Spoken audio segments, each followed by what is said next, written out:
हम जीतेंगे, जरूर जीतेंगे। आज हमारे फंड में 10 लाख करोड़ रुपया है पेंशन फंड में। मैं पीएफ फंड की बात नहीं कर रहा हूं, पेंशन फंड में। और मैं सिर्फ आपको बताने के लिए नहीं कह रहा हूं, ये बात वित्त मंत्री जी से हुई है, श्रम मंत्री जी से हुई है, प्रधानमंत्री जी से हुई है कि दिल्ली में हमें हमारी दाल गलानी है। दाल हमने कुकर में रखी है, दिल्ली में जाके हमने कुकर का ढक्कन बंद कर दिया है, अब नीचे से आग लगाना जरूरी है। बराबर है? तुझे पेंशन नहीं चाहिए? ये बेशरम 4-4, 5-5 पेंशन ले रहे। और जो गरीब है जिन्होंने पैसा भरा 7 साल की उम्र के बाद, उनकी उन्होंने ये दशा कर दी है। 8 साल से अविरत चल रहा है, अविरत चल रहा है और पूरे देश में चल रहा है। देश के 27 राज्य और कई केंद्र शासित प्रदेशों में भी चल रहा है। ये संघर्ष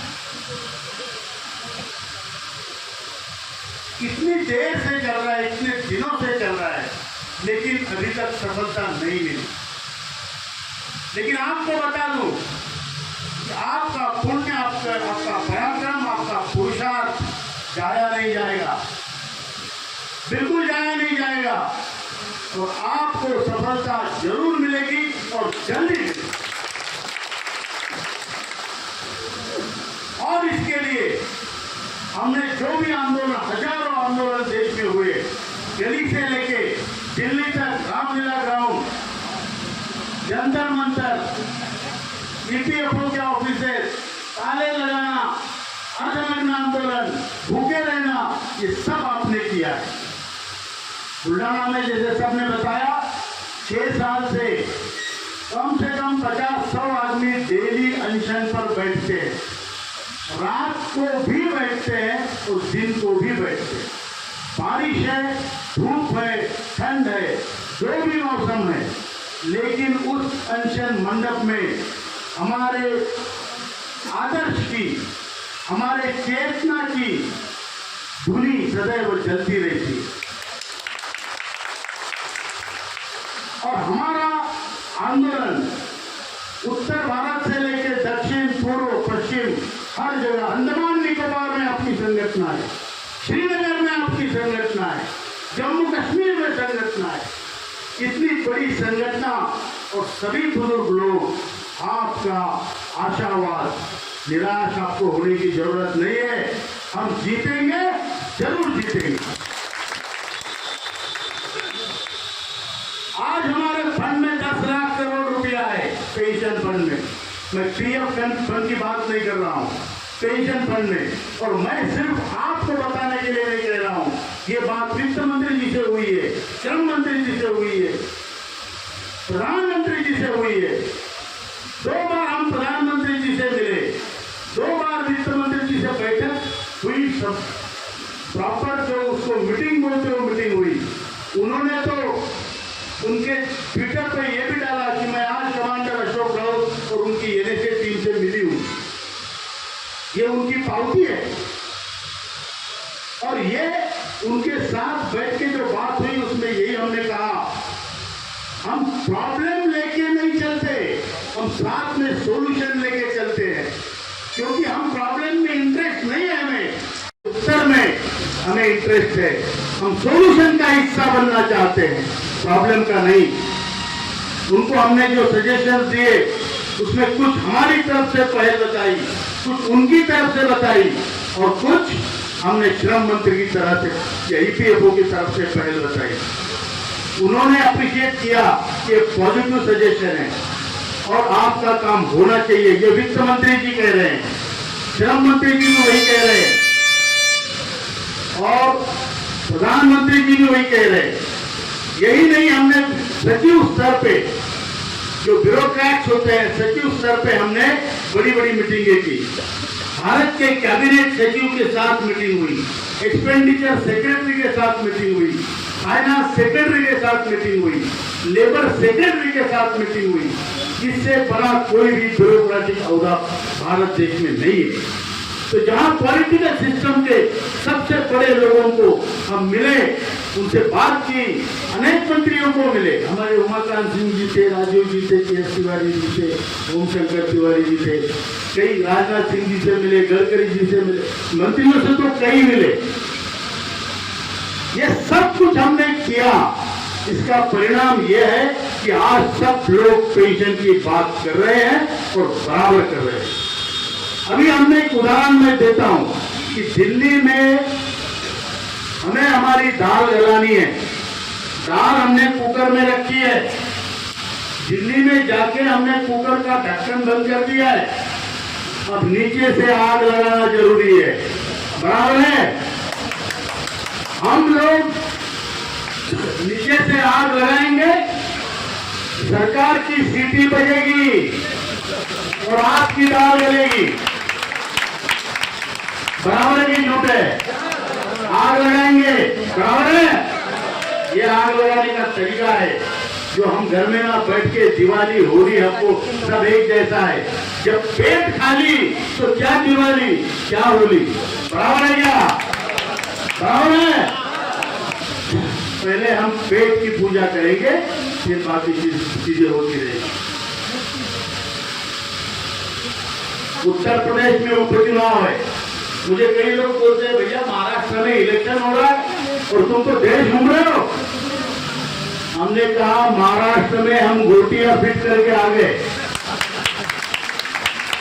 पिछले 1 महीने से हमने महाराष्ट्र के जगह जगह मीटिंग और ऐसी मीटिंग कि कहीं 5,000 लोग, कहीं 10,000 लोग, कहीं 8,000 लोग। पॉलिटिकल पार्टी की सभा में इतने लोग नहीं होते, उनको बसें भेजनी पड़ती है, बस भेजनी पड़ती है, खाना देना पड़ता है, मजदूरी देनी पड़ती है। हमारी सभा पुणे में, आप देखिए राजीव जी ने वीडियो बनाए हैं, पुणे में इतनी बड़ी सभा, बहुत बड़ा हॉल पूरा होके बाहर लोग खड़े थे, उनको बाहर लाउड स्पीकर लगाना पड़ा। पुणे में, संगमनेर में, चंद्रपुर, धुले, नंदुरबार, मुंबई और संभाजीनगर, ये सभी तरफ बड़ी बड़ी सभाएं हैं। वहां पूरी गोटियां फिट है। हमने वहां एक ही बात बताई है जो हर पेंशनर उसका परिवार करेगा, वो बात यह है कि जो पेंशनर का काम करेगा वही देश पे राज करेगा। यकीन मानो, आप अकेले नहीं है, ये हॉल में बैठे हुए इतने लोग नहीं है, पूरा देश आपके पीछे है, पूरा देश आपके साथ है। महाराष्ट्र में EPS 95 राष्ट्रीय संघर्ष समिति का एक आदेश पे 1.25 करोड़ वोट शिफ्ट होंगे। कितने? 1.25 करोड़। ये गणित है। सबसे ज्यादा बड़ा इंडस्ट्रियल स्टेट है, कोऑपरेटिव सेक्टर बहुत बड़ा है, 13 लाख पेंशनर है, 65 लाख उनके परिवार है और 1.5 करोड़ लोग वो है जो आज कार्यरत है, वो भी हमारे इन्फ्लुएंस के रूप से कुछ लोग है, बराबर है। पूरा गणित फिट करके आए हैं और उत्तर प्रदेश में भी इसलिए आए हैं, एक तो आपको मिलना था, लेकिन याद रखो जो आपका काम करेगा वो फायदे में रहेगा, बराबर। 10 उपचुनाव है, ज्यादा बात मैं नहीं करूंगा, किसको हराओ किसी को जिताओ, लेकिन ये आपकी जिम्मेदारी है कि जो आपका उसके आप, बराबर। बराबर है क्या? आवाज आ रही पीछे? हाथ नहीं उठ रहे, हाथ उठाओ। जो आपका काम करेगा, जो हमारा काम करेगा, उसका काम हम करेंगे, उसी का काम करेंगे। बस हो गई चमचेगिरी, बस हो गए दरिया उठाना और झाड़ू मारना। अब हम अपने लिए कुछ साल बचे हैं, 5-10 साल बचे हैं, अपने लिए जीना सीखेंगे और जब अपने लिए जीना सीखेंगे तो हम नीतिमत्ता नहीं छोड़ेंगे, हम देश के लिए भी कार्य करेंगे। देश हमारा है, हमने बनाया है, आपने बनाया, हमारे बाप दादाओं ने बनाया। तो ये हमने स्पष्टतया कहा है और आज हमारा देश, इसी देश में हम आज भूखे बैठे हैं। हमने पैसे जमा किए, हम फुकट नहीं मांग रहे, भीख नहीं मांग रहे, पैसे जमा किए हैं हमने बाकायदा, उस पैसों को दबा के रखा है और किसको बांट रहे हैं? लाडली बहना, ये बहना, वो बहना। पैसा हमारा, दान पुण्य तुम्हारा, लेने वाले फकीर गरीब जो भी होंगे, लेकिन भैया उनकी कंट्रीब्यूशन क्या है? मेरा कंट्रीब्यूशन है, मेरा पैसा मुझे चाहिए। बराबर है ना? इस भावना से युद्ध लड़ा जा रहा है। आज हमने बचपन से, जब हमारे बच्चे छोटे थे, जब हम कार्यरत थे, उनके लिए हमने कौड़ी कौड़ी जुटाई, उनको एजुकेशन दिया, उनकी चट्टी बनियान से लेकर किताबों तक खरीदा, लोन लिए, उधार लिया, लेकिन उनको पढ़ाया लिखाया। आज इस उम्र में हमको उनके सामने हाथ फैलाना पड़ रहा है कि भैया 300 रुपए दे दे, मुझे मीटिंग में जाना है। एक बार तो बाप या बेटा होने के नाते दे भी देगा, दूसरी बार देगा, तीसरी बार उसकी बीवी उसको बुला लेती है, क्या तू देखो मीटिंग का शौक चढ़ा है इस उम्र में, कहीं जुआ तो नहीं खेल रहा है? देखो जरा नजर रखो, तुम्हारा बाप को इसीलिए अच्छे लगते नहीं है। ऐसा होता है, हम बाहर नहीं बता सकते, लेकिन होता है। और जो हाथ में, जिसके हाथ में अब तक पितृत्व था, दातृत्व था, हमारे घर का नेतृत्व था, वो आदमी आज हाथ फैला रहा है। ये हमारे ऊपर नौबत किसने लाई? इस सिस्टम ने लाई, इस व्यवस्था ने लाई। इस व्यवस्था को हमको दुरुस्त करना है, और इसके लिए ये केवल पैसों का मामला नहीं है, ये हमारे स्वाभिमान का, हमारे अस्तित्व का, हमारे आइडेंटिटी का मामला है। आज एक दादा या नाना, ये मेरी आइडेंटिटी है। तो आज मेरी आइडेंटिटी कहाँ है? जब मेरी नाती पोती को मैं 500 रुपए का फ्रॉक नहीं दे सकता, तो मुझे नाना क्यों कहेगी, दादा क्यों कहेगी? भाई, संस्कारों की बात करते हो, संस्कार भी बिना पैसे के नहीं होता है। भगवान की पूजा के लिए भी फूल चाहिए होते हैं, बराबर की नहीं? और फिर हमें अगर हमारे घर में कोई जिल्लत की जिंदगी जीने में मजबूर करे, हमारी बहू अगर हमारे घर सामने थाली पटके और बोले खा ले, या दूसरे जो भी, तो हमारी कहने की हिम्मत नहीं है कि बहू ऐसा नहीं कहते, ये हमारा परिवार है। भाई, आपका परिवार तब था जब आप पैसे कमा रहे थे, बराबर है क्या? हम क्या चाहते हैं? हम चाहते हैं 7,500 महीने भत्ता, जिससे हम टोटल 10-12 हजार हमको मिले, उससे हम अपने कम से कम घर में अपना वजूद बना के रखें। कुछ नहीं तो 10,000 रुपए के लिए हमको खाना टाइम पे मिलेगा, थोड़ा गर्म भी मिलेगा, और 10,000 नहीं तो कोई पूछने वाला नहीं है। गली में तो राम राम करेंगे, सलाम करेंगे, लेकिन 10,000 रुपए मेरे पास नहीं, तो मेरा नाती भी मेरे पास नहीं आता है। होता है बुढ़े के पास कुछ नहीं होता है, मैं जाता हूँ तो ज्ञान की बातें बताता है, चाहिए वो तो देता नहीं, उल्टा बोलता है बेटा ऐसा होता था, ऐसा होता है, हमारे जमाने में ऐसा होता। तो ये स्थिति हमें सुधारनी है। हमें यह करना है कि जिस देश में मातृदेवो भव, पितृदेवो भव, गुरुदेवो भव की संस्कृति थी, उस देश का बाप आज भूखा ना रहे, बिना सम्मान का ना रहे, उसको मान सम्मान मिले। इसके लिए यह आंदोलन है पूरे देश में। आप, हमारी संस्कृति में एक चलन है, किसी को गलती से लात भी लगे तो हम उसके पैर पड़ते हैं, बराबर है? ये जो पॉलिटिशियन और ये बड़े लोग हैं, ये वृद्ध समाज को, ज्येष्ठ नागरिक को लांग के जाते हैं, देखते तक नहीं। हमको ये स्थिति बदलनी है। ये संगठन इतना बड़ा बनना चाहिए कि आपको पूछे बगैर वो इलेक्शन में खड़ा भी ना हो। जब तक बड़े लोगों का आशीर्वाद ना ले, तो खड़े होने की हिम्मत भी ना करे, इतना आपको मान सम्मान दिलाना, और आपको भी ये कमाना है, क्योंकि जिंदगी आपकी एक ही बार है। दूसरे लोगों को पैसे बांटेंगे और हमें उपदेश देके जिलाएंगे, ऐसा नहीं हो सकता, बराबर है? बराबर है। इसलिए हमें ये संगठन बढ़ाना है। हमारा काम होगा, जरूर होगा। महासचिव जी ने कहा है वैसे होगा, जल्दी से जल्दी होगा। और जब काम भी होगा तो संगठन बना रहेगा। किसी भी देश के किसी भी बुरे आदमी के घर में, बाहर, समाज में, हर क्षेत्र में इज्जत होनी चाहिए। ये हम तय करेंगे और इसको हम अचीव करेंगे। कई लोग बोलते हैं, कई लोगों ने बोला राउत साहब को पेंशन है, मुझे बहुत पेंशन है, पेंशन है उनको, तो यहाँ पे कोई कहा, मतलब कई लोग बोलते भाई इनको करना क्या है कि राजनेता तो नहीं बनना, ऐसे काम नहीं करना है, हमें सेवा करनी है। मैं आपको एक बार पहले भी कहा था, आज दोहराता हूँ, हर रिश्ता हमें आज तक जो सीख मिली है वही कि कुछ देने से कुछ लेना होता है, कुछ लेने से कुछ देना होता है। हमने व्यवहार व्यापार देखा है, हमने प्यार नहीं देखा। जबकि उदाहरण है, भगवान राम को वनवास हुआ था, लक्ष्मण को हुआ था, लक्ष्मण को हुआ था क्या? फिर भी वो वनवास में राम के साथ गया, उसने राम की हर लड़ाई लड़ी और राम को जिताया। हमारा संबंध भी वैसा है, आप हमारे राम हो और हम आपके लक्ष्मण हैं।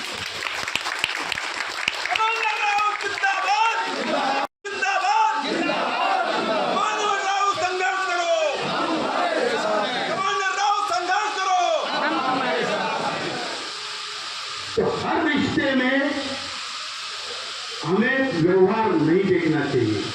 और आपको मैं एक बात आज बता दूं, आज यहाँ बड़ी संख्या में आप लोग आए हैं, लेकिन मैं एक बात बताता हूँ, प्रयागराज संभाग में त्रिपाठी जी इतने ही लोग नहीं है, हजारों लोग हैं, लाखों लोग हैं। आप यहाँ आप आए हैं, ईश्वर की आपके ऊपर कृपा है कि आपके जेब में कुछ पैसा था, आपके साथ आपका आरोग्य साथ दे रहा है, आप यहाँ तक पहुँच पाए, या थोड़ी जागरूकता आप में है।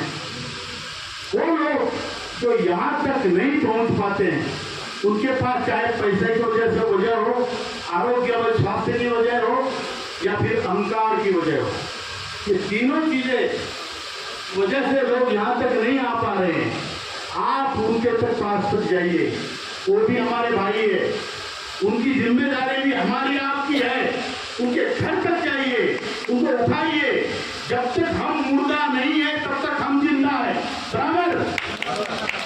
मरने की सोचना नहीं, हम लोग जिंदा है। और लोकतंत्र में तो जब तक उंगली चलती है हम जिंदा है, बराबर है, बराबर है क्या?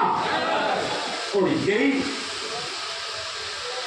भावना से हमें काम करना है कि आप, मैं अकेला नहीं, ये सब बड़े अच्छे लोग बैठे हैं, निस्वार्थी लोग हैं, इन्होंने अपने आप को झोंक दिया है, हमारे हनुमान साहब जी, ये सब लोग। और इन लोगों को देख के मैं भी प्रेरित होता हूँ, मैं भी अपने आप को उनके जैसे बनाने की कोशिश करता हूँ, हमारे सीबी सिंह जैसे।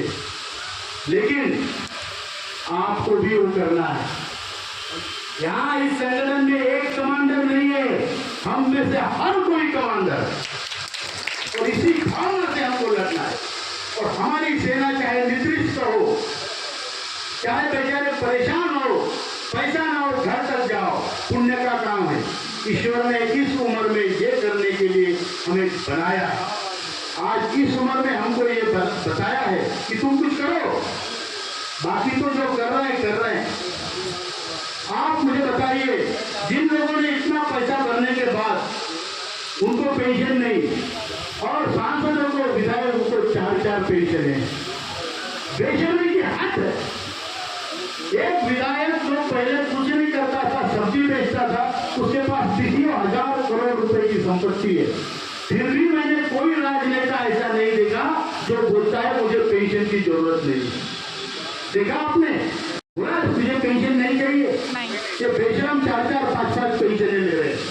और जो गरीब है जिन्होंने पैसा भरा, 7 साल की उम्र के बाद उनकी उन्होंने ये दशा कर दी है। लेकिन हम भी कच्चे गुरु के चेले नहीं है, हम लड़ेंगे, जीतेंगे और पेंशन लेंगे। इनके मुंह में हाथ डाल के निकालेंगे या इनकी तिजोरी खोल के लेंगे, लेकिन ये तिजोरी हमारी है। आप बैठे हैं, उनको दूर करेंगे, आपका हक आपको यानी दिलवाएगा, इसकी मैं इन सब लोगों के समक्ष गारंटी देता हूं। लेकिन इसके लिए आपको कमर कसनी पड़ेगी। देखिए, युद्ध जीतने के बाद जो लड़ने वाला सैनिक है वो बड़ा आनंदित होता है। बाकी ताली तो वैसे बजाते हैं, कोई भी जीता उनको फर्क नहीं पड़ती। हम सब युद्ध लड़ने वाले हैं, बराबर। यहाँ तक जो पहुंचे हैं और युद्ध लड़ने वाले सैनिक है, हमको जीतना है, हारने का ऑप्शन हमको नहीं है। बीमार पड़ने का ऑप्शन हमको नहीं है और हमें सिर्फ जीत दिखाई देती है और हम जीतेंगे। इतना ही कहता हूं, साथ में लाओ। जिंदगी में हमारे सत्यनारायण की पूजा में हमको साथ में रखते हो, बराबर है कि नहीं? तो फिर ये तो बड़ा यज्ञ है, बहुत बड़ा यज्ञ है, उसमें आप साथ नहीं लाओगे, उसको लाना चाहिए। नारी शक्ति का बहुत महत्व है। देवी का मंदिर ऊंचा होता है भगवान के मंदिर से, बराबर की झूठ है। तो इसलिए हमें अपनी धर्मपत्नी को साथ में लाना चाहिए। एक तो एजुकेट हो जाएगी और दूसरी बात संख्या बढ़ेगी। आपकी आज की संख्या दुगनी हो जाती अगर आप अपनी को साथ में लाते। और कितने लोगों की पत्नी उनकी बात सुनती है? कितने लोग, ईमानदारी से उठाना, कितने लोगों की बीवी उनकी बात सुनती है? ईमानदारी से हाथ उठाओ। 2 बीवी है क्या? एक ही हाथ उठाओ ना।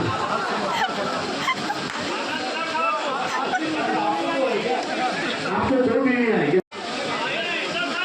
अच्छा, आप सबने हाथ उठाया, आप बड़े भाग्यशाली। मैंने हाथ नहीं उठाया, मैंने नहीं उठाया, नहीं सुनती भाई।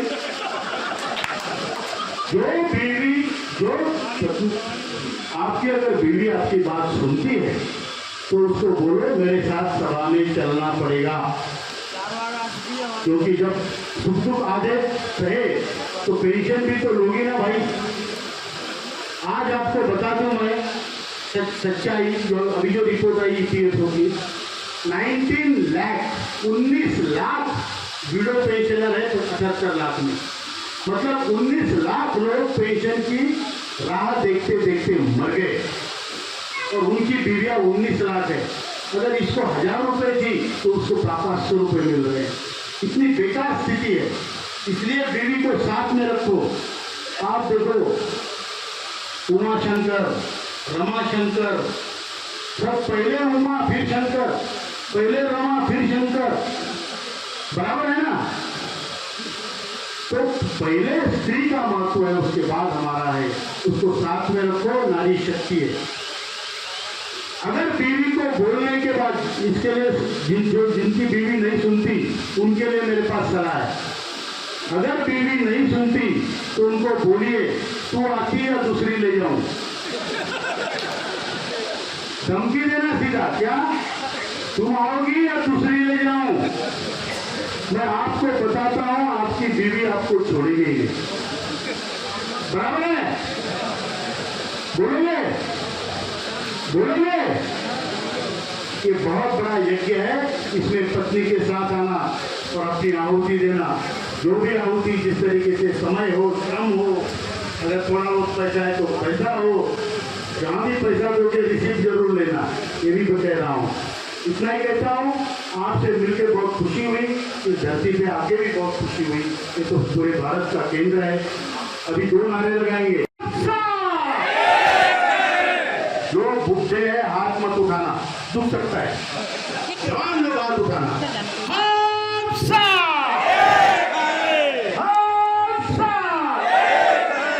ज्येष्ठ भारत, श्रेष्ठ भारत। हमारा देश, भारत देश दुनिया में सबसे ज्येष्ठ है और सबसे श्रेष्ठ है। पुराना भारत है, ज्येष्ठ भी है, श्रेष्ठ भी है। और ऐसे देश के हम ज्येष्ठ नागरिक हैं और श्रेष्ठ नागरिक हैं। इसलिए नारा है ज्येष्ठ भारत, श्रेष्ठ भारत। ज्येष्ठ भारत।